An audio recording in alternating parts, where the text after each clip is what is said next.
It was like we had made an assassination attempt against the President of the United States. After Flatfoot slowed down a little bit, I went through some hell, man. Doctor Who has a lot of wisdom in it. Welcome to the 11D Life podcast.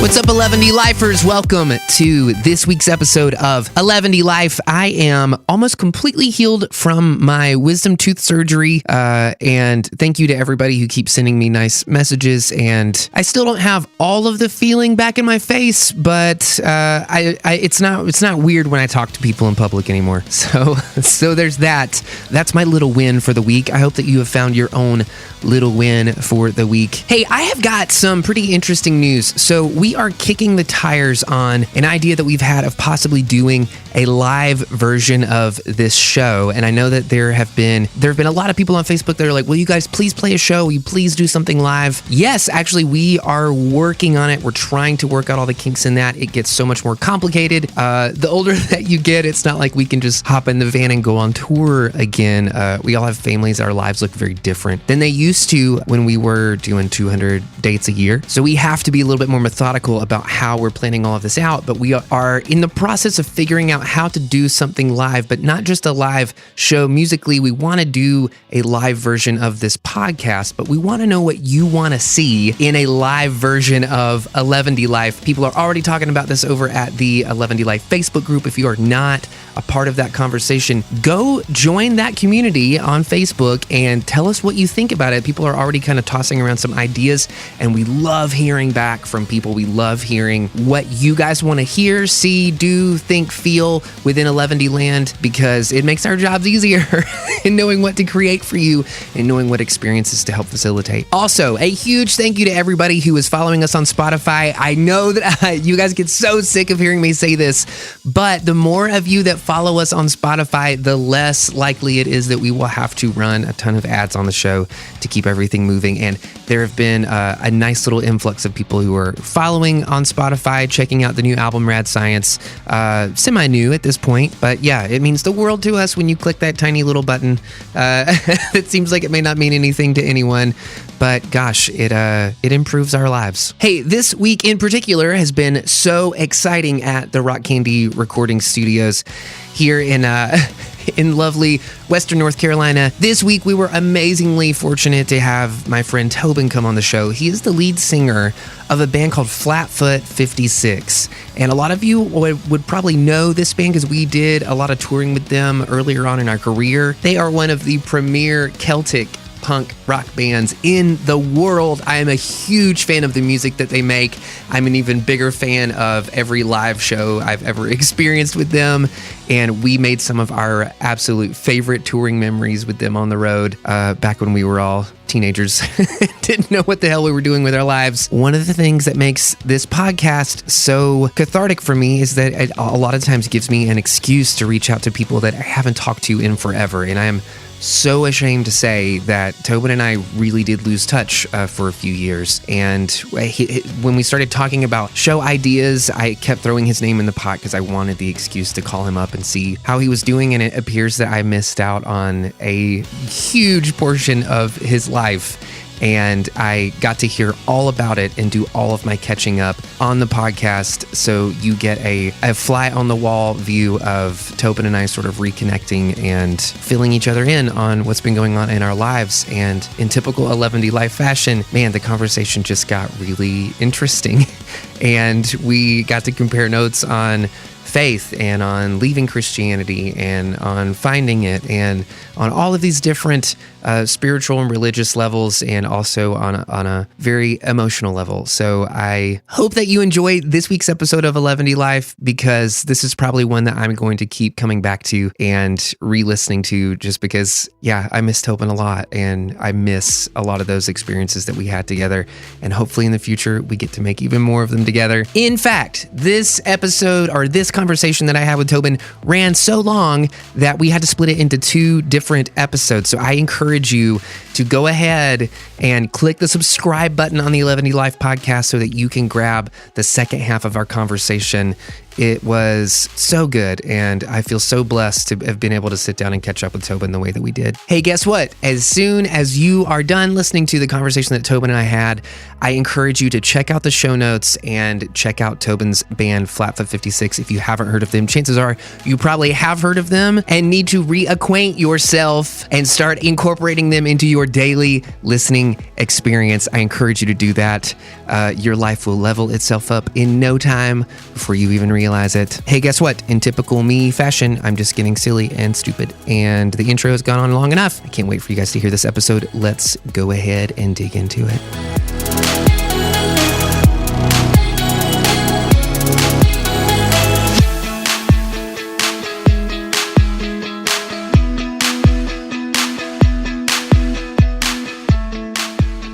We're good.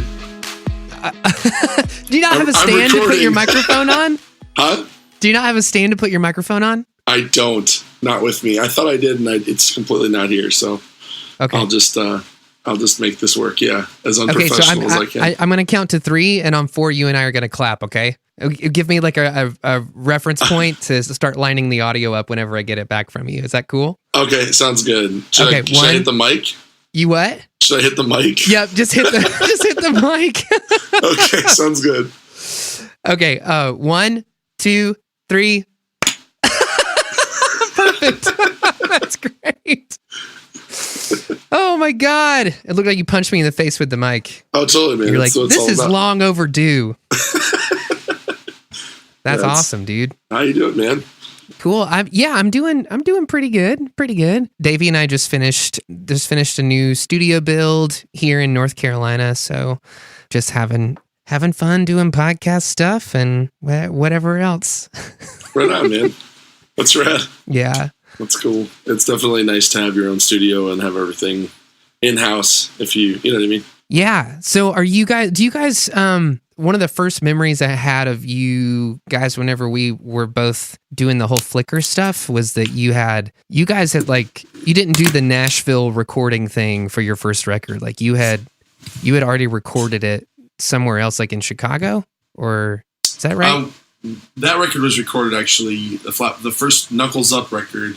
We had done 3 records at a studio in Loves Park, Illinois, called the Noise Chamber was what it was called. So yeah, we had done 3 records there prior to getting signed to Flickr, and then the last record was the one that got us signed, and then Flickr did one album release with us. So they re-released an album we had already done, and then they put out Jungle of the Midwest Sea, which was done in Franklin, Tennessee, not Nashville. Oh yeah, with Ethan and Dan, in their garage. Cool. It was awesome. Do you remember what the budget for that album was? I remember it being fantastically low. I think we had been told the full everything was $20,000, and then but I don't think their recording for them was that much. I don't think we've ever done a record for over 20. And that's even a lot these days. Like we did our last one for, way less than that. You know what I mean? So yeah, those were definitely different times. Yeah, because people actually had budgets, but even those budgets, even those $20,000 budgets, were on the low end. I feel of what people were spending. Oh, very much so. Yeah, we would talk to other bigger names on our label that were getting 30, 40 grand to put out a record, 60 grand sometimes. And you're just what are you spending it on? I don't know. I mean, to us, we were just we were a lo-fi punk band. I mean, we actually, we had we weren't used to a lot, so I think the label was just we won't throw a lot into it. So, I mean, I don't know. I mean, we all kind of got it was just an interesting experience. Yeah, but that always seemed like that was kind of the story, one way or the other, though. Was that you guys kind of innately knew that Flickr didn't really know what to do with your band. And then Flickr was also kind of winking at everyone going, yeah, we really don't know what's going on. How, like where to spend money, like how to get, it's such a different market from what they're used to trying to sell. I mean, they had a hard time selling records to anybody at the end of the day, but like, well, the funny, I always tell people this story. When we talked to them, we said, hey, we have one requirement. And they're like, well, what's your requirement? We're like, you've got to put our record out on vinyl. And they looked at us and they said, only T-Bone does stuff on vinyl. Our hip-hop guys are the only ones that will ever release stuff on vinyl. And we're like, no, we need our stuff on vinyl. And they're like, all right. So that they kind of sloppily did just put the cover and the back of the album cover on the actual vinyl that they pressed. And then the insert slip had nothing on it. And they looked at us like we were crazy for wanting to put out vinyl. And I was just like, this is why your guys' industry is dying, you know? Like, you have no future thought. Like, there's no, like, and now everybody's doing vinyl. All of the big greats are doing, you know, vinyl, and that's the only thing that's selling. And this was back in 2006. But when they signed Flatfoot, like, we were their A&R guys. They were like, we'd really like to try this. We really dig these guys. We'd like to put this out. But there was just this kind of sideways look at us, like we don't know what to do. And like honestly, the week we signed is when they sold Flickr to Sony BGMI. So it was like before they even got a chance to do anything, they kind of just passed it on to another label, and it was weird. So it was an interesting learning experience. Yeah, I kind of feel like maybe in that way we were a good match because our band was constantly going through an identity crisis that I feel like we've only just recently learned how to lean into. Of like, oh yeah, we're just kind of like all over the map. But the label was too. And I looking back, I'm not entirely sure what the cohesion or the forethought was of like all the different signings. Like, did it make any sense for us to be on the same label as a band like you guys? Because we always kind of felt like you guys were actually a real punk rock band. Well, we were just kids that knew how to play semi pop punk songs. Yeah, well, and that was it. The probably the more accurate description of all of it is we had no business being on Flickr. We kind of came to it when they talked to us as a joke because we were just like we don't really know. We like these guys, and the Supertone guys were always really cool with us. So they were like, yeah, we'll have you record some stuff with the Supertones. Yeah. And that'll be fine. And I grew up on the Supertone, so it's kind of like a band was like, yeah, that'd be great, you know. But it was just we didn't end up working with the guy that we thought we were going to work with. Which was was it Rusty? What was his name? Can't even. It was so long. This is over 11 years ago. It was like a producer that you really wanted to work with for an album. Well, they had us meet him, and it was he was a good guy. You know, he kind of had some sensibilities within the world that we were in, and yeah, it turned out, you know, they were like, well, why don't we have Dan and Ethan do the record? And I think that might have been a budgeting thing. Like, they might have been like, hey, these guys want to take a crack at writing and recording their stuff, new stuff. And so they have this new studio. Let's go with them. I think they might have just been hard up for some walking around money and ended up cornering Mark and Will at a bar or something. We're like, you know, we could knock this out. We were in a band that does kind of that. Well, what's funny though is like, that record that they did is still to this date one of the most cherished records from our fans. Like, people loved that record, and I'm like, it's not a bad record. It's not bad at all. It's just one of those.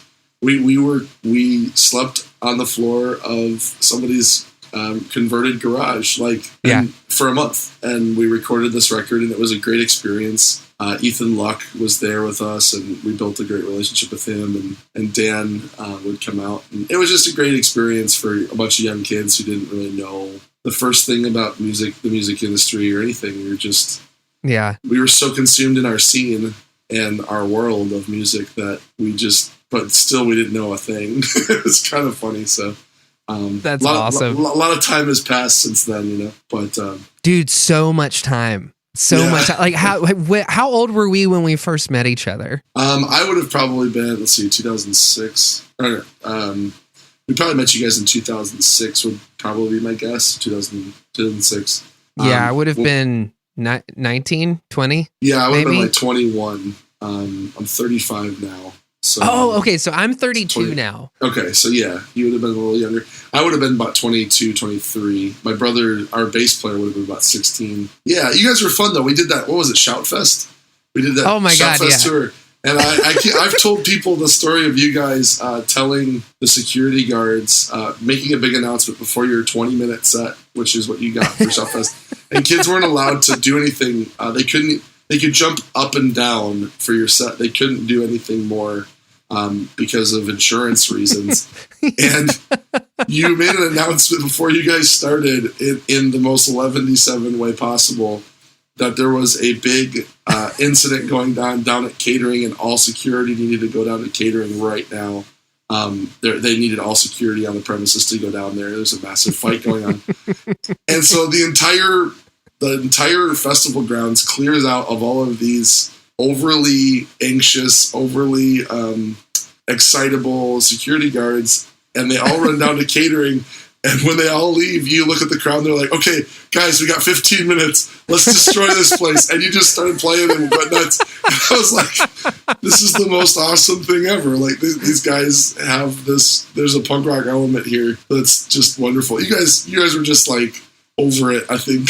Because we were getting in trouble all the time. Like, we were always like pushing the bounds and stuff, and it was absurd, you know? You know, that almost kind of seems like those some of my funnest memories of touring were whenever we got to play shows with you guys. It was so much fun, just on stage and off stage, and just at gas stations and hotels and like wherever we ended up.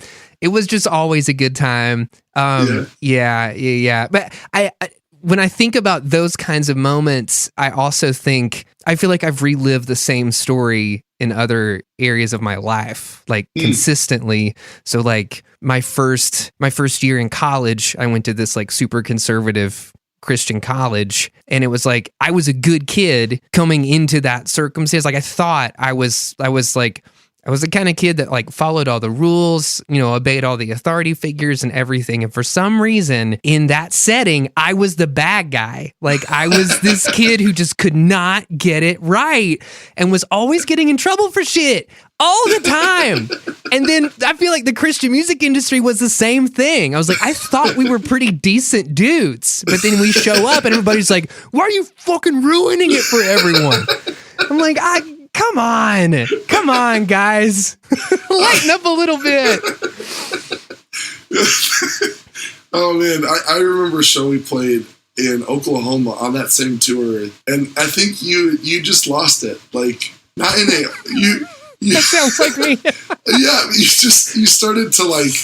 I remember the stage was actually, like, a built building, and we played on this building. It was, like, this farm property out in the middle of nowhere. Or we did a show that was... an off date, and you guys came and played it with us. Yes. And you just like, the banter was so hilarious because you were over it. You were just like, there was like, I don't care anymore. I'm completely over all of this other stuff. And it was probably one of the most punk rock things I've ever seen. It was really fun to like, just see you guys be like, just throw caution to the wind and be like, I forget it. You know, I'm just going to be... Because we had nothing left to lose at that point. I think I remember that show. It was actually... I remember what actually made me have probably a bigger set of balls than I actually had was the fact that you guys were there at the festival with us. And I was like, worst case scenario, I say something super offensive from stage and and then Flatfoot just comes out and saves us. And they just carry me off in my princess dress to a tower somewhere.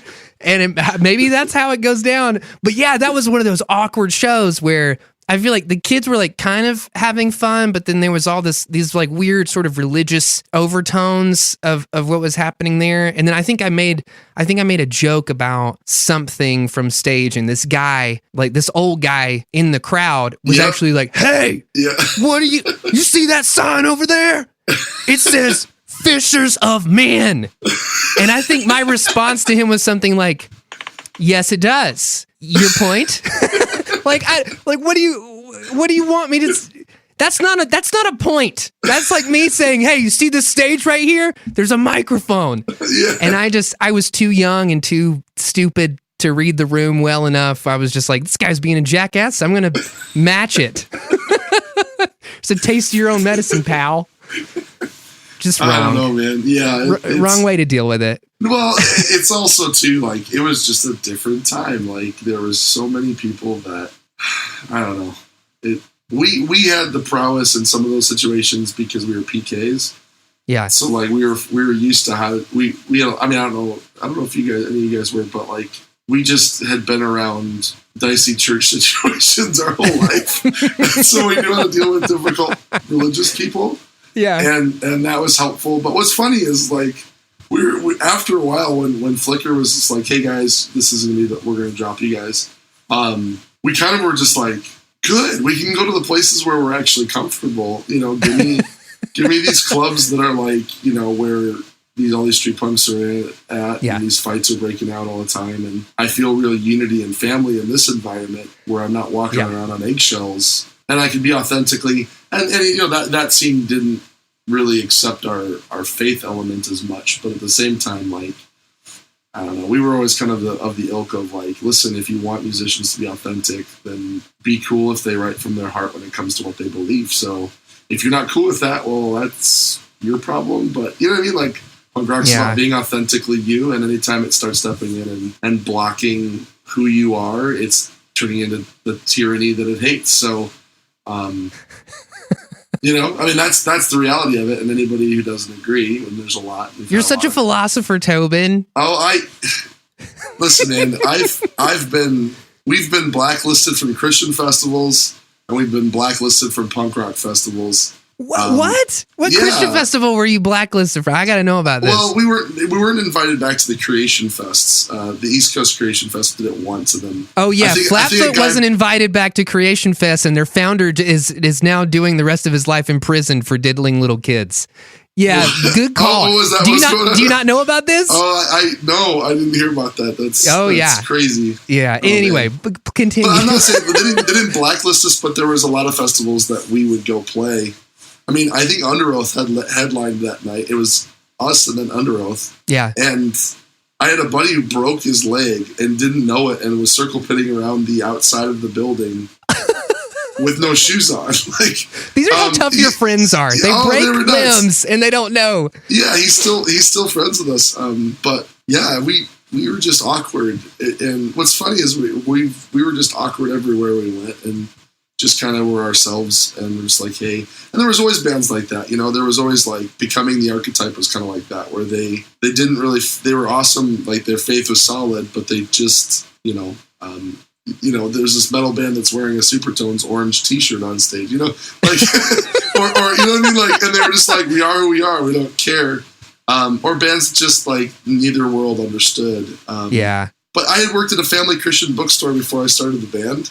So I knew all the absurdity of the Christian music industry before. I did. I had to learn the stupid poster that they put in the back room of comparison bands, and I was appalled at what they would say. Like, if you're a fan of the Casualties, listen to Stellar Cart. You know, like, what? That's completely not the same thing. You know, like, if you're a fan of Metallica, there's this great band called Pillar, and I'm like, what? There's not even the same world. Like, I don't understand. Yeah. They have distortion in their guitars, you know, but it was just an awful.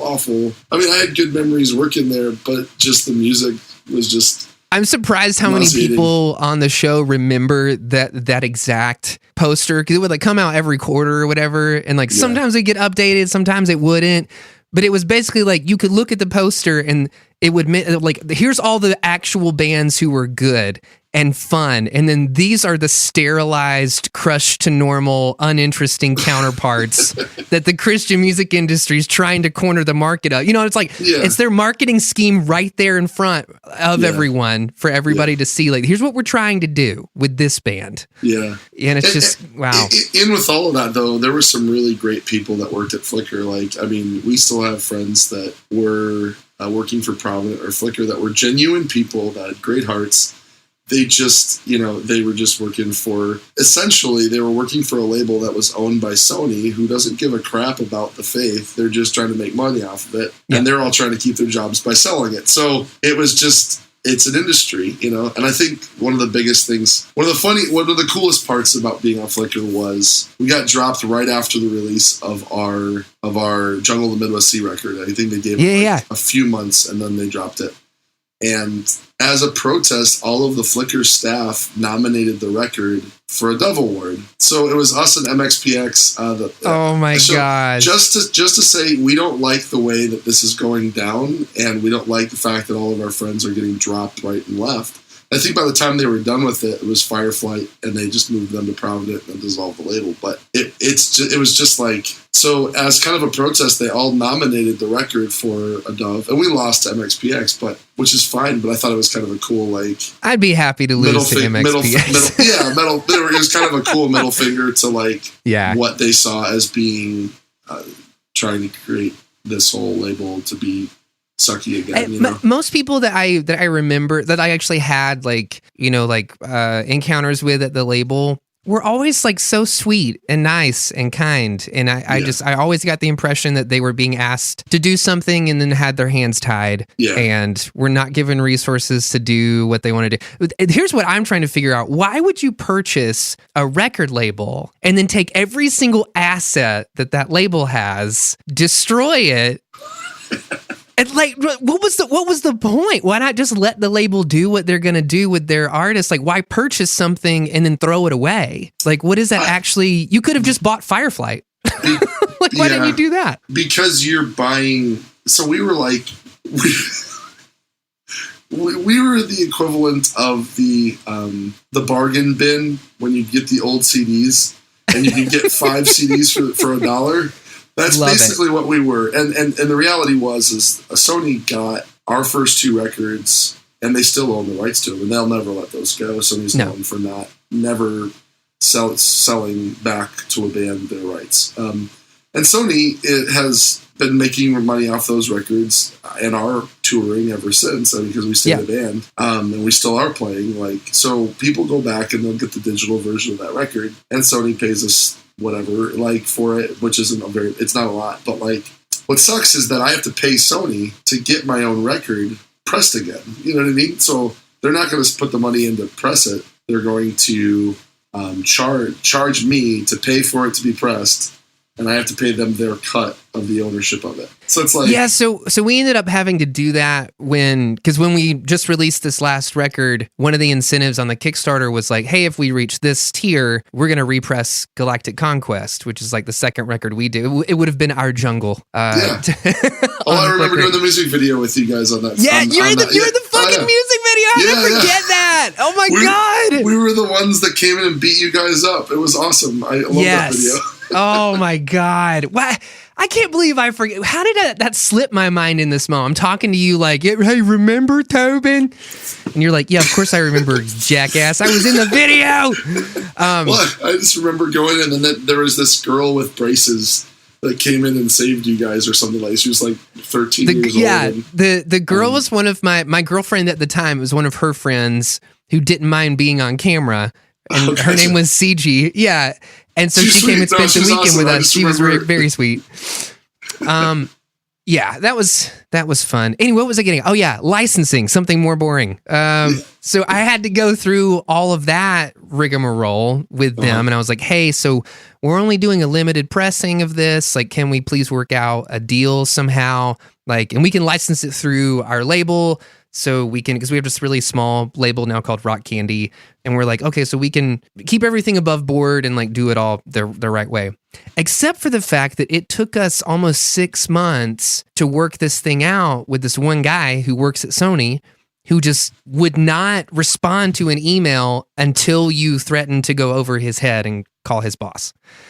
It was like, I know this is peanuts. I know it's more trouble than it's worth to respond to us, but you have this material and we really want it. And if you're just going to sit on it and not do anything, like, we could actually raise awareness of the intellectual property again. You probably get more streams the more that we, like, if you allow us to press this and like put Spotify links and all this other stuff in it. So, but anyway, yeah, you're right. It's no fun. The businessy stuff is no fun. I will say this though, and because we went on to be on 2 or 3 different labels after that.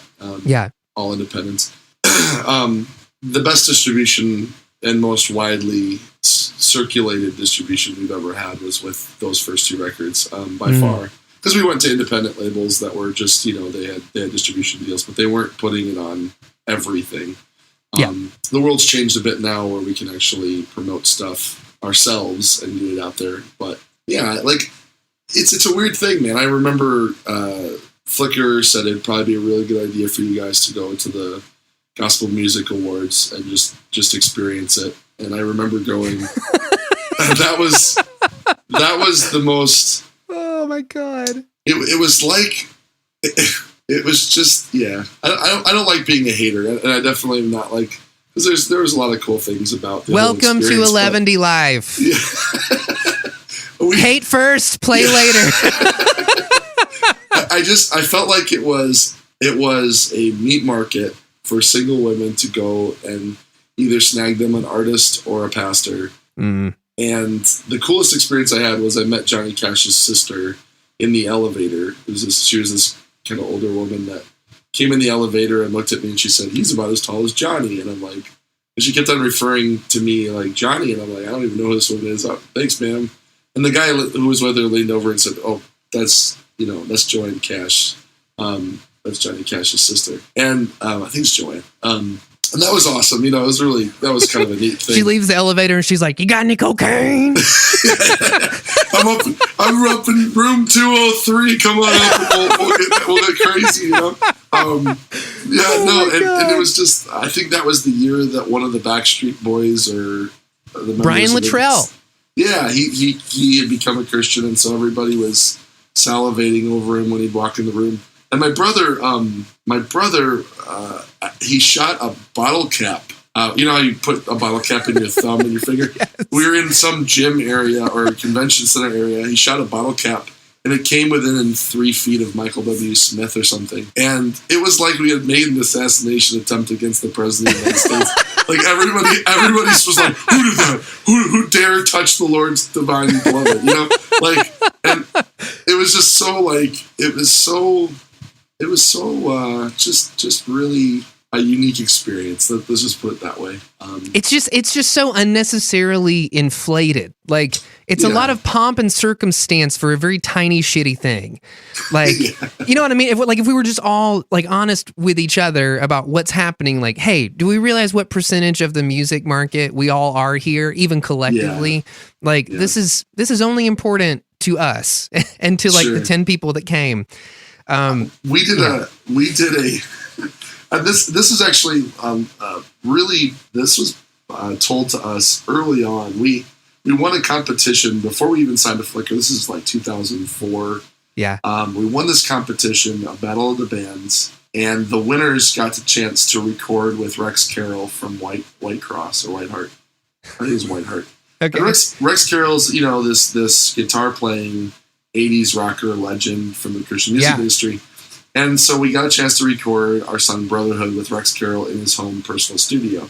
Yeah. And we get in there, and Rex Carroll he's got a double ward that's propping up his door, like down on the floor, like a door jamb. And then he's got another one over, like keeping a huge pile of papers down. He's like, that's the only thing that any of those were good for. You know what I mean? Like it was in his office. Like he's like, it was it was just a joke. The industry too is to create excitement around what you're doing, right? You're creating, of course, you're creating an event around what you're doing. We do it with shows, we do it with industries, we do it with whatever. Yeah. So I get why they did it. It's just kind of funny when I think one of the coolest things, I went to the Provident dinner that year. Yeah. It was on the Robert E. Lee steamboat, and we had dinner, and I was the guy that got to go with Robert. I was the guy that got to go with for Flatfoot as the representative for Flatfoot, because my brothers were like, heck no, I'm not going to that.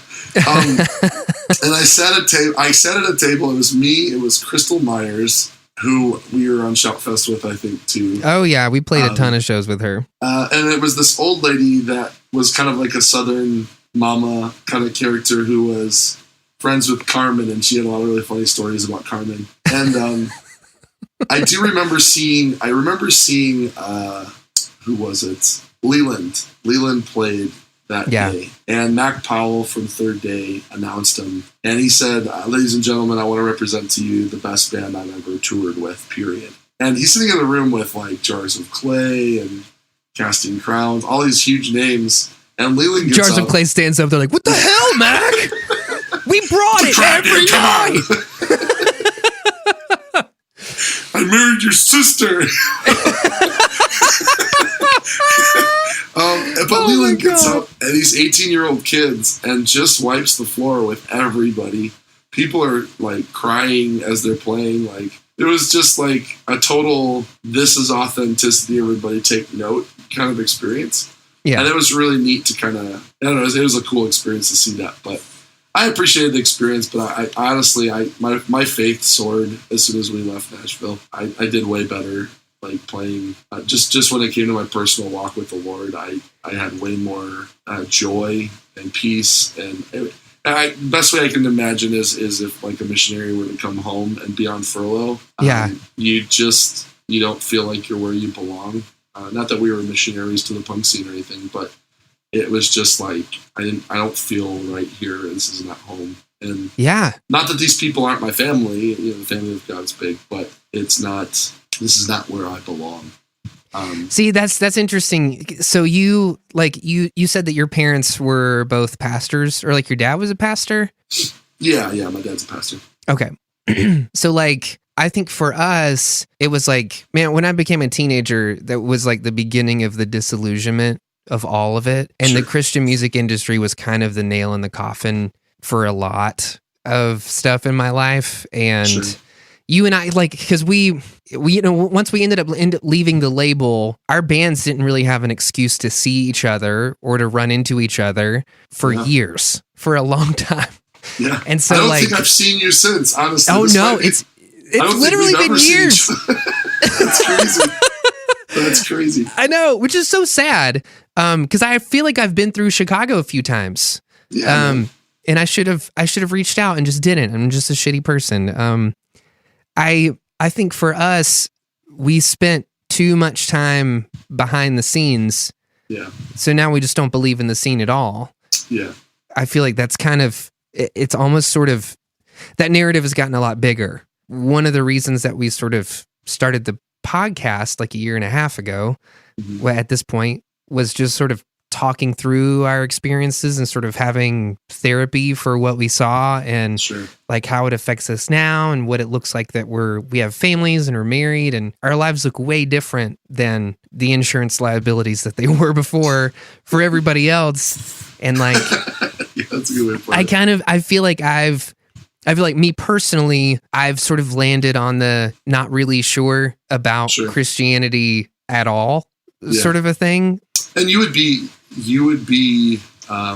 probably the rule, not the exception, within our entire community of friends. Really? Yeah, most of the guys that I've talked to, that's what's so sad is like a lot of the bands that I grew up on or watched for a long time, like they just, and I think the problem was we're all so young when we start playing and we get signed to these labels, and a lot of us had the attitude like we're gonna go out and we're gonna glorify God with our music, and then we didn't have a realistic understanding of our faith. We didn't have a realistic understanding of our expectations, and people were probably too high, which is what happens a lot. Is we have expectations in people, and when people let us down, we think that God's letting us down. If somebody else's conviction in God isn't strong enough to make them not hurt me, then maybe God's not real. I think I've told this story multiple times. I run a small, Flatfoot's still playing. We're leaving this weekend for 2 shows in Wisconsin and stuff. Yeah. But I run a small, like, once a month gathering of musicians from my church and even people that aren't Christians. Yeah. And we all get together once a month in my apartment, and we just kind of go over what it means to be creative and use the creativity that a creative God has given us. And some of the people in the room don't agree, that they don't even know if God exists or whatever. Yeah. But that's just the premise and what we talk about. And then also like encouraging musicians to keep a healthy mindset when it comes to mental creativity and mental health, pacing yourself. But I think one of the things that we run into all the time is that we had all of our passion, the passion of youth, and in all of that, we saw it manipulated and used. And I don't think it's any one person. I don't think it's the industry's fault. I think it's just what happens when you get greedy and when you try to monetize God. And whenever the church tries to monetize God, bad things happen. It's historical. It's a part of the whole story. But we had one thing that kept us really grounded and really helped us a lot was we had little old ladies at our church that believed in us, and they would write little notes to us. They'd never go see us play. It wasn't their thing, but they would just they would get together for coffee on Friday mornings. And our church was only about 60 people. Yeah, but they'd get together on Friday mornings and have their prayer coffee together, and they would pray for Flatfoot as we were out touring 280 shows a year. Wow! And they would, like, on Sunday morning they'd write little notes in their tithe envelope, say $5 goes to Flatfoot, and like. Yeah. Just things that were like, we believe in you guys and we believe in what God's doing. And these same little old ladies saw their church, like, when word gets out that there's a band that helps with the church, like, a lot of punk rockers started to come in and just hanging out and being like, what's up with this? And before they knew it, like, the worship team was wearing a Casualties shirt. One of the guys wearing a Casualty shirt, the other guy was wearing a Ramones shirt, the other one was wearing an Addict shirt, and it was like this total, like, who is leading us in worship this week? This is ridiculous. What is going on? Yeah. And that wasn't the point of Flatfoot. We weren't out there to, proselytize. No, it was just be authentic. And if God gets a hold of your heart, I mean, he gets a hold of your heart, but it's not, people just need to have an experience with Jesus and keep all this other crap away. Like, because the industry really did a disservice, I think, sometimes to the very thing they thought they were trying to help. And honestly, I've also come to the point, too, where everybody's got to go through their own process. And I challenge everybody, just don't let your hurt be the defining factor of your life. Don't let your bitterness, I'm not saying this is you, but I tell this to a lot of people, is like, don't let bitterness be the thesis statement of your life.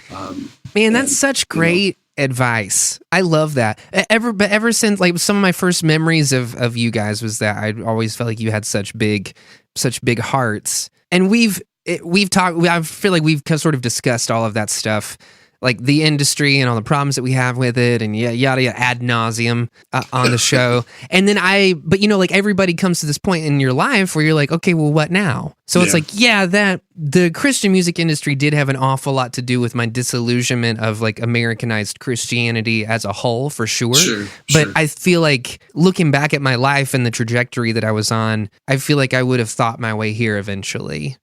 It's almost like it's weird because I was always told from such a young age, like, if you do these things, if you adhere to these teachings, if you adopt this faith, if you do check all these boxes, for what it means to be a Christian. And it's so strange because as they've fallen off, as I've just given them up, or as I've gotten so frustrated not being able to achieve them or to keep them, I've just gotten so much happier. Like, I can't, like, whatever this freedom is that I felt like people were telling me Christianity was promising me, I have found it the farther I have pushed Christianity away. It doesn't mean I've, like, I feel like I've talked about this before on the podcast too. Every day's a little different. I mean, I feel like I'm so happy with the process. It's not like I'm not waking up every day being like, how can I be a heretic today? I'm literally just like, how can I be as honest with myself and with other people? And I have found so much more spiritual fulfillment in the ongoing conversation of the thing than I have with any sort of landing platform. That I've found in the past. What you're describing is the problem with religion in general. Like, it's a bunch of rules without knowing what you're doing it for. Like, this is how I describe it to a lot of people, because they look at us. I was talking to a buddy about it, a guy he was in a pretty big punk band in the 90s. He got saved and he left the punk band, and then he started to play with them again. And he's still a Christian and everything like that. He's walking. His faith is pretty strong. And we were just talking about it, like, when you get so caught up in all the rules, like, our faith is at the root of what Christianity was supposed to be about, which is about Jesus. If you focus on that and really try to flesh that part out and sometimes you got to do what you've done and shut down all of the expectation and the church rules and all that kind of stuff, and just authentically come and just say, this is where I'm at. Like, I don't understand this, God, and I think the Bible has plenty of places where people express that, and I don't think we give enough credence to that. Like, I'm sorry, but like, for all those people that are like, the Bible is completely 100%, like every part of it is good theology. Yeah, but Leviticus doesn't, I mean, not Leviticus, but Lamentations doesn't really make good theology. If you read through that book, like, it is completely hopeless. It is completely people doing exactly what you were saying you were doing. And it's like, that's what we have to do with God in general. This is way bigger than an American Christianity. This is way bigger than, it's a relationship with your maker. Now, if you don't believe that he's your maker, that's your journey. You have to go through that process, and you authentically have to come to that place of being like, I don't believe this. But there's also that place of like saying, being honest with yourself and saying, am I just authentically not believing this because I've looked into it? Or am I just copping out and saying I want to be comfortable? Or are you trying to insulate yourself from more hurt? Sure. Like, and that goes back to what I was saying before, is what is the thesis statement of your life? Is it, because here's the thing, like, you to the extent that you're willing to love is the extent that you're willing to be hurt. Like, if you can't, like, when Jesus says, and I don't mean to get preachy, I'm sorry. After Flatfoot like slowed down a little bit, I went through some hell, man. Like, and I'm not. I got married. What was that? What was the hell? I got married in 2010, and 2.5 years later, my wife just up and said, "F this, I'm done," and walked out. And I was on tour with Less Than Jake and Real Big Fish at the time. I remember getting together with them in their bus and just being like, "Hey guys, I might need to leave the tour. This is the biggest tour of my life. We're playing in front of 1,500, 2,000 people a night. Yeah, it was a great tour. We were get out of debt for the first time in our careers. Yes, and it was just like the dream was coming alive. And I was watching the woman that I love completely turn on me, and it was really rough, And she was going through her own journey and struggles, and for 2 years, I just went through hell. Like, it was rough. And so I had to go through the process in that journey of saying, okay, God, I checked all the boxes. I was a virgin when I married this girl. I waited for her my whole life. All this stuff. You promised that if I did it your way, it would go well with me. And this sucks, and that's true. I had many dark nights of the soul coming home to a house that was half emptied with her stuff being gone, and losing her whole family as my family too. Like, divorce is horrible. Like, and pastoring a church when this was all happening, like she left everybody. And oh my God! So you're on one of the biggest tours of your musical career, and you've been in this band since you were a teenager. Yeah. We get to 2010. You've checked all the boxes. You've done your parents are missionary Christians to Chicago or whatever the hell. Well, it was 2012 when it all happened, and then don't let me write your tombstone. But like you had this experience, and then all of it kind of starts coming undone, and you're looking at the actuality of what's happening around you, and you're kind of forced to say, I was told it worked this way, it doesn't. So either this thing is broken, or my understanding of the thing is broken, or exactly. And through all of that, I realized a lot of things about myself, that it was a lot of my walk with the Lord was pride. I was walking and doing a religious duty of being a good Christian, a good box checker, a good keeper of the law. And I had a relationship with the Lord, but it was based off of how good I could be. And I just got broken, man, like really broken. Like, and I don't blame her as much. She was dealing with her own stuff. Like, but it was just, I was faced with my own reality of what I thought I was living for. And when I thought I had it figured out, the Lord allowed for it to all fall apart. And in hindsight, I can thank Him immensely for that. I learned so much through that journey.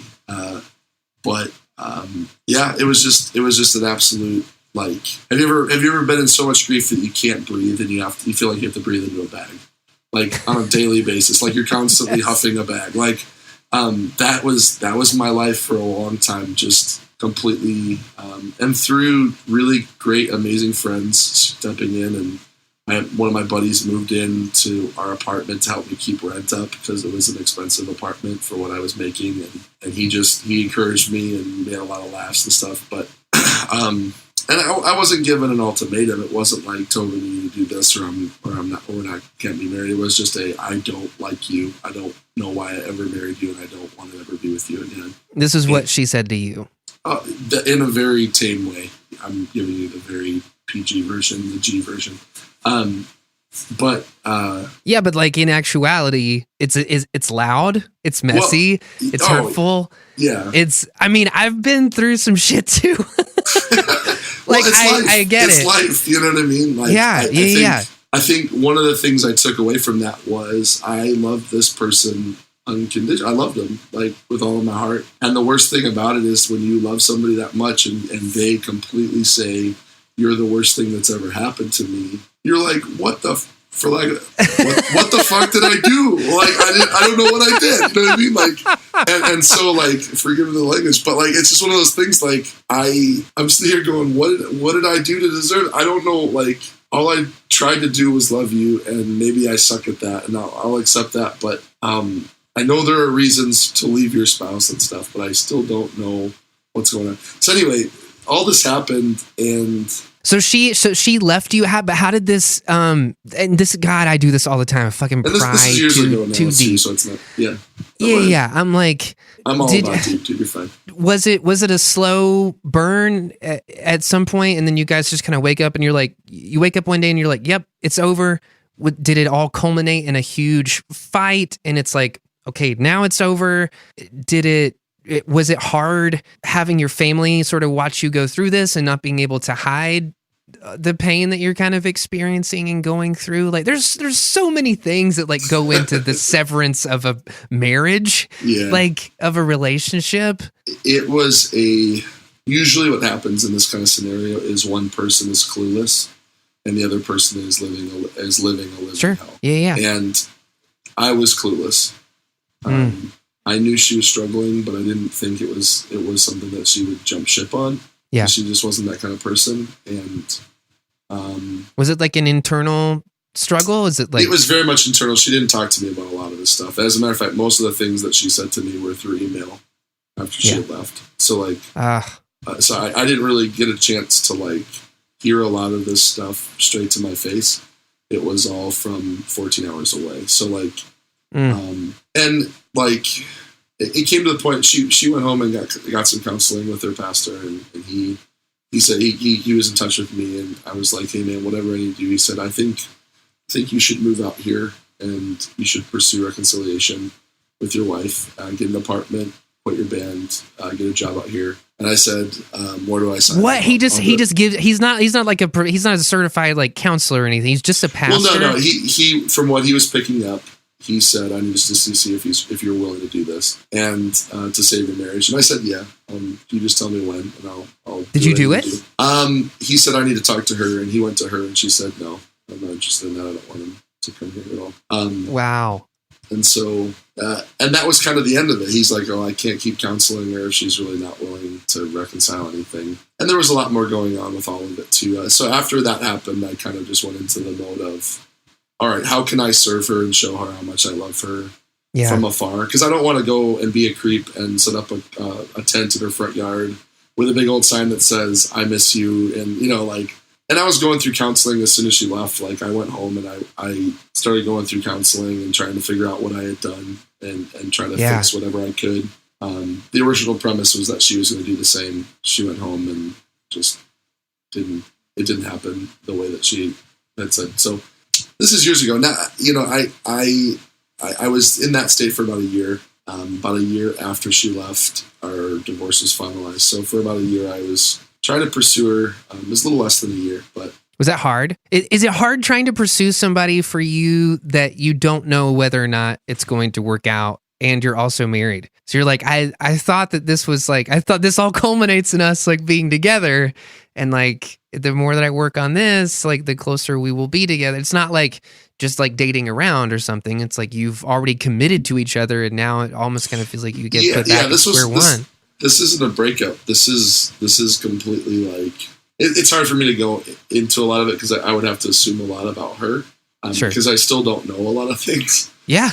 Like I was let in on how she was feeling. She wrote me some very blunt, long emails that were the equivalent of being put face first into a wood chipper. Emotionally. So like, but I also don't want to just dive into what she was doing when I really don't. Yeah. She just basically, she left in September, or she left in October. I saw her for the first time after that in December. I asked her if I was on tour. I came through and was like, hey, would you mind if we met? And she got back to me and said, yeah, we can meet up at this diner. And wow. We sat down and talked. And at that was when she said she was going to pursue a divorce. And I was like, I haven't even been allowed to talk to you at all. Like, and you haven't gone to counseling at all yet. Like, and you're telling me this, that was the whole reason you moved home. And so there was a long process of just trying to love from afar. Like, I don't know, as I look back on that season, I can definitely see why there are some things about me just in my own blindness as a young man of not knowing where she was at. She also didn't really talk to me a lot, like, about stuff. She wouldn't open up. She kind of would just play house and then not really express how she felt. And then not pursue. Like, we actually went to counseling before she left, and the counselor was like, she really wouldn't open up about anything. She didn't partake in what we were doing. Yeah.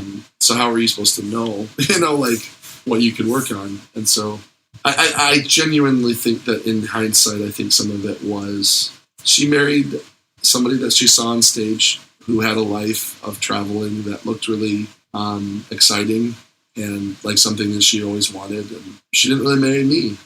And that's really hard to have somebody. She didn't marry me because she knew me. She married who she thought I was and the lifestyle that she thought we'd have. And when it turned out to not be what she thought it would be, she lost herself. And when did you realize that? 'Cause that fucking hurts. No, it does, man. It does. It's very much when I realized it when it was kind of like halfway through the time, and maybe I was just a really dense person. I'm very willing to own where I was at and my mindset. Like, I don't want it to seem like there were some things about me just being very convinced of what I believed and what was right. I was older than she was, so I'm the oldest in my family. She was the youngest girl in her family, and there was just this kind of like, this is how it rolls. And I think there was just a lot of emotional, we're trying to work it out, and I was always constantly there going, hey, let's verbally process together, and I think that is the worst thing ever for somebody who's probably an introvert who needs time to not have somebody verbally process how they're feeling with everybody. Yeah. And I'm one of those people too. I've become less like this, but that I've learned a lot about introverts and extroverts. I'm a total extrovert. Yeah. I'm remarried now. My wife is incredible, and we're having a baby in November. But congratulations! The story's gotten really cool, and it's been really neat to see what God has done over the last few years of just redeeming all that I thought I had lost. But I think, and actually, from what I know, she's remarried now too, which is great and cool, and it's cool to see that. And thought she was able to find somebody, but it's to commit your life to somebody. I mean, it had gone so far, man, as we did an album that year. We were promoting this album, and the label had created a comic book based on one of our songs. Wow. And she's in the comic book, as my wife when we're old. Oh my God. So there's songs on that record that are from our Black Thorn record, which is the record right after the Jungle of Middle Sea record, that are written specifically about her life when I'm old, writing about the woman that I cherished and loved my whole life. Oh my God. And I still play those songs because I found the premise is kind of a death of writing. If I were to write a song for my wife, if she were to pass before I did, what would I say? And that was the song I wrote, and it was all about her. So all the descriptions of it are about her, and What's weird is I didn't think I was writing a song about I thought I was writing a song about a physical death, not a relational death. And the song kind of became a relational death song. And it was kind of a crazy, it's an eerie thing. Have you ever, I gotta ask you this, have you ever written a song that makes more sense to you years later? Oh, yeah. And it totally hits you in the middle of a show and you're playing, you're like, holy crap, I'm so profound. Like, you know what I mean? Like, how did I possibly know that this was, that this is the way, what it was really about, so.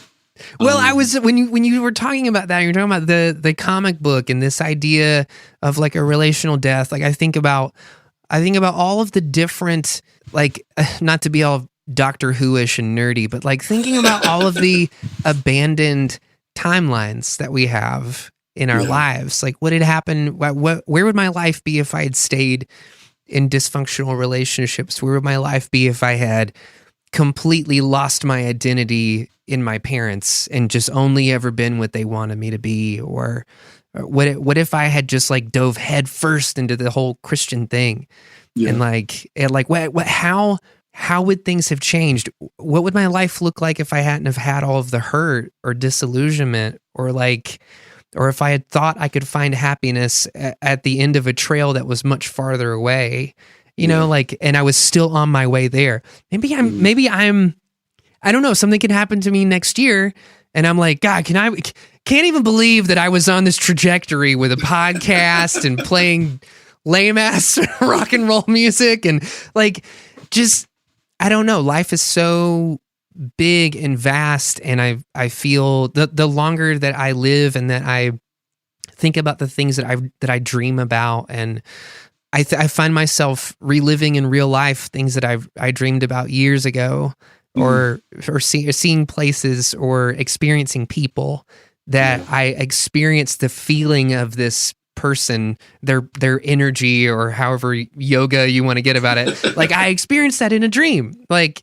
at age 19 or 25 or last week, or I think it makes me feel like there is something moving in and through all things. I think Christians would say, this is the interconnectivity of the Creator, through all four dimensions, through everything. And it just like, it's the Tesseract, and it's the I can just whatever, the stuff where you lose everybody in the conversation to like, okay, I'm gonna get another beer, I'll see you over there in a minute when you're done. But like life this is the thing, like I don't think life would be as beautiful without those heartbreaks. And there's joy in the long journey. I think I have a few friends that are going through a similar situation that I'm going through right now, and I've talked to them extensively about where they're at, and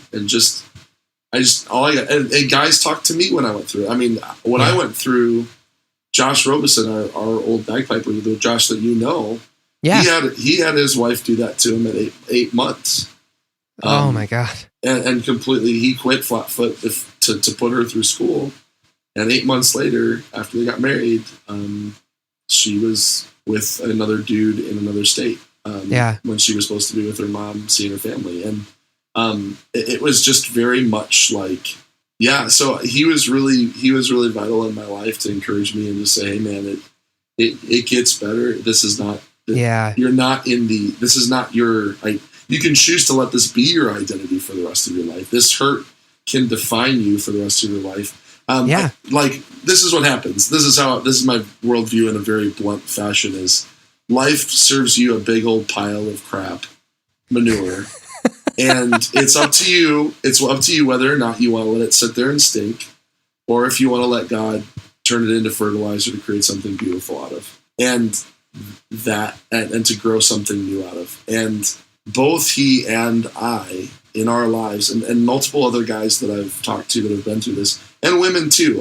What I didn't say is the year that this all happened with me, my best friend did the same thing to his wife and 4 kids, and 3 kids, just left them and walked out, took their only car and moved to California.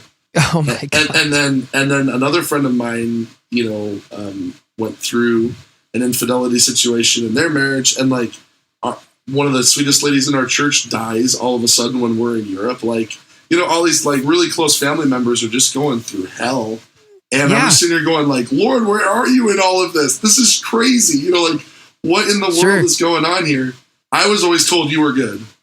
What the hell? You know, like, you know, you're supposed to be good, Lord. This sucks. You know what I mean? And there's even scriptures that say, you know, it rains on the just and the unjust. It's life, period. It's how do you want to respond to it? But like you were saying, there's those common themes that run through. Yeah. And if you're willing to look for them. I mean, and even like Doctor Who has a lot of wisdom in it when it comes to, you know, like the David Tennant years. Yes, absolutely. So much wisdom. Well, I mean, I think as human beings, we're all on this journey of trying to figure out what the hell is this all about. And I've found, you know, in my years of going through seminary classes and pastoring and things like that, it is really important for you to give space to people to process their relationship with God and their process of life and interpretation of what's going on. It doesn't work well if you feed people on a platter what they're supposed to believe and just say, go believe it and don't ask any questions. Yeah, it's a complete backwards way of going through this. Like, and I'm so glad that you said that, because I feel like it's something that we hit on all the time. It's like a good education or a good educator, you know, is somebody who comes alongside of you and facilitates experiences and then allows you the opportunity to live through those and to decide what you think about them, and then to help give you perspective when you're ready to make a decision about them. Sure. And I feel like most of what I experienced just within my small, you know, sect of Christianity in my minuscule time here on the planet has been people constantly just trying to keep me out of hell. Yeah. Or, you know what I mean? Or which the Bible doesn't even talk about, and Jesus didn't talk about as much. Like, I don't know. Yeah. Or like, here's all these things, and you will find so much meaning and purpose if you commit yourself to these things. And you get a third of the way through your time on the planet, and you're like, bullshit. Like, I have to try something else. And to me, that's like one of the most exciting things, because it's like, look, if you're right, if you're true, I don't think that the truth needs defense. If truth is completely contingent on me defending it, it's no stronger than my ability to argue, which is not very well, especially when I'm angry. The problem with Christians, and I've had this conversation a lot lately, because some of my best friends are big, Bad Christian podcast fans and things like that. So there's these conversations. These conversations are happening all the time, especially with guys that are your age. And my age and younger, like there's a lot of deconstruction. You're making me feel so unspecial right now, Toby. No, you're not alone. I'm just kidding. You're not alone. You're a part of. We're all a part of a generation that's just like who got screwed over by the previous generation. Yeah, and we're sitting here with all of this information at our fingertips when it comes to the internet. I mean, no time. I'm a history teacher too, so like. You study history and you start realizing, oh my gosh, we are at one of the most interesting times in the world's history. Yeah. Information has never been available like this before. And so we're really coming to this place of having to, you know, weed through information and making sure it's correct.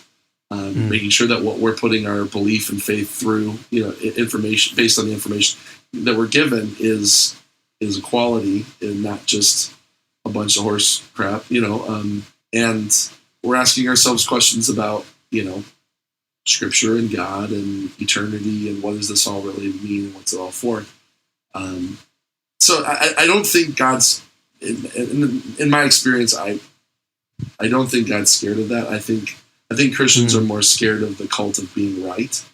They're addicted to the cult of certainty. I think they worship correctness more often than not. In my experience, right. Well, correctness according to them. I mean, the world does it too. I mean, the political correctness camp does the same thing with what they think is correct. Punk rock does the same thing. I mean, that's one thing I say to a lot of people is like, the thing that differentiates the church from anything else in the world is that it calls you to be in close love relationships with people that normally in the world you'd say, I effing hate you. And so when they get in those close relationship things, and then the expectation that comes from being with people that say they're the children of God, and then they fail you, it hurts even more because you've opened yourself up to this God of love that was supposed to be safe, and you find out that his people are not, because they're just as broken and wounded as you are. You know what I mean? As we are. Yeah.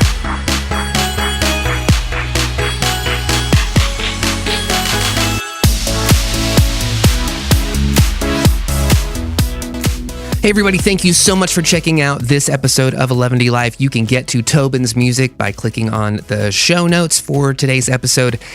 Make sure you go ahead and hit subscribe so that you do not miss the second half of my conversation with Tobin. And we'll see you next week. Love y'all. 11D Life is a production of Rock Candy